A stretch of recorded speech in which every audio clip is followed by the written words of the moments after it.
কিভাবে বুঝবেন আপনি প্রথম বাচ্চা, আপনি বুঝতে পারতেছেন না যে আপনি কেমনে বুঝবেন যে এটা আপনার ডেলিভারি ব্যথা? আপনার কোমর থেকে ব্যথা আসবে, ব্যথা তলপেটের দিকে নামবে, তলপেটে ব্যথা হয়ে রানের দিকে নামবে। হুম, যদি পানি দেখেন, অনেক সময় আমরা যেরকম পানি খাই একদম টলটলে পরিষ্কার পানি, এরকম পানি আসতে থাকবে আসতে থাকবে, আপনার পেটিকোট বা পায়জামা ভিজে যাবে যদি এরকম পানি ভাঙে। দুইটা, যদি আপনি কোনো রক্তস্রাব দেখেন, তাহলে কয়টা হলো? তিনটা। ব্যথা দেখেন, রক্তস্রাব দেখেন, পানি দেখেন। আর ব্যথাটা কিছুক্ষণ পর পর আসবে।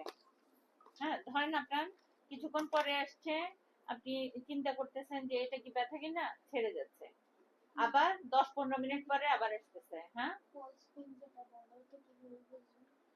ফলস পেইনের সাথে হচ্ছে আপনার এরকম ইন্টারমিটেন্টলি পেইন আসবে না। ফলস পেইনের জন্য আপনার হচ্ছে পেটটা শক্ত হয়ে থাকতে পারে।